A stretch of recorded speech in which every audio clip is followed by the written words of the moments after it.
इस वीडियो में हम बात करेंगे अटॉर्नी जनरल ऑफ इंडिया के बारे में। ये कौन है, इनकी रिस्पॉन्सिबिलिटी और फंक्शन के बारे में जानेंगे। Attorney general of India government का चीफ लीगल एडवाइज़र होता है।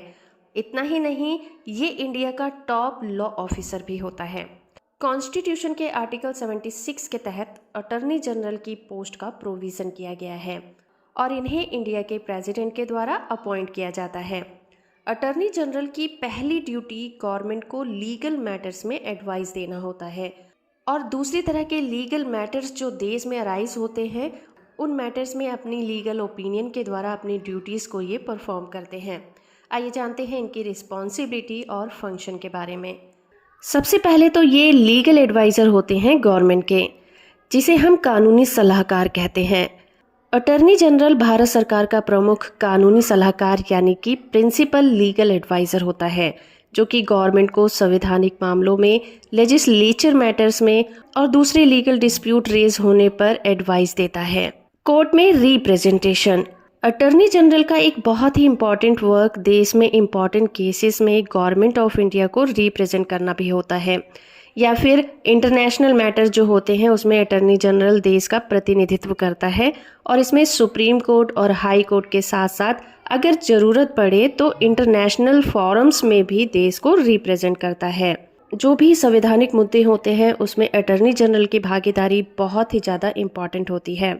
ये संवैधानिक मुद्दों में अपनी अहम भूमिका निभाते हैं, क्योंकि अटॉर्नी जनरल को ज़रूरत पड़ने पर गवर्नमेंट की तरफ से बहस करने के लिए और कॉन्स्टिट्यूशनल मैटर्स में लीगल ओपिनियन और इंटरप्रिटेशन के लिए बुलाया जाता है। गवर्नमेंट किसी भी लीगल मैटर में डिसीजन लेने से पहले इनसे सलाह लेती है, उसके बाद ही अपना डिसीजन लेती है। फिर है कस्टोडियन ऑफ पब्लिक इंटरेस्ट, यानी कि जनहित की रक्षा का मामला। जहाँ पर जनहित की रक्षा का मामला हो तो अटॉर्नी जनरल वहाँ भी अपनी एक अहम भूमिका निभाता है। वो उनके राइट्स के लिए ज़रूरी कदम उठा सकता है, या फिर जब भी कोई पब्लिक इंटरेस्ट का मैटर हो या उनकी रक्षा करने का जिम्मा हो तो अटॉर्नी जनरल पर इसकी जिम्मेदारी सौंपी जाती है और अटॉर्नी जनरल उस पर ज़रूरी कदम भी उठा सकते हैं। इसके अलावा अटॉर्नी जनरल की एक अहम भूमिका होती है कानून बनाने के मैटर में। लेजिस्लेचर ड्राफ्टिंग के मैटर में अटॉर्नी जनरल का काम ये सुनिश्चित करना होता है कि कानून पब्लिक की भलाई के लिए होना चाहिए। इस दौरान अटॉर्नी जनरल लीगल प्रिंसिपल्स को ध्यान में रखते हुए ड्राफ्टिंग में ज़रूरत चाहे तो चेंजेस भी कर सकते हैं। जब भी कोर्ट कंटेम्प्ट के गंभीर मामले होते हैं उन केसेस में अटॉर्नी जनरल को कोर्ट में गवर्नमेंट की तरफ से पेश किया जा सकता है। Legal opinion. भारत सरकार का मुख्य कानूनी सलाहकार होने के नाते अटॉर्नी जनरल ऑफ इंडिया को अक्सर सलाह मशवरा के लिए बुलाया जाता है, जिसमें गवर्नमेंट एक्शंस, पॉलिसी, लेजिस्लेशन या फिर कॉन्स्टिट्यूशनल मैटर हो सकते हैं। तब अटॉर्नी जनरल ऑफ इंडिया का ये कर्तव्य है कि वो अपनी लीगल ओपिनियन प्रोवाइड करें।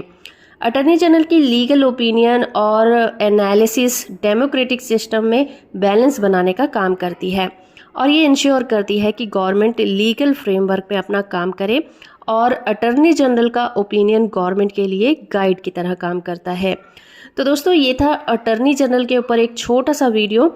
होप कि ये इन्फॉर्मेशन आपको पसंद आई होगी। वीडियो इन्फॉर्मेटिव है तो आप इसे लाइक, शेयर और चैनल को सब्सक्राइब करना बिल्कुल मत भूलिएगा।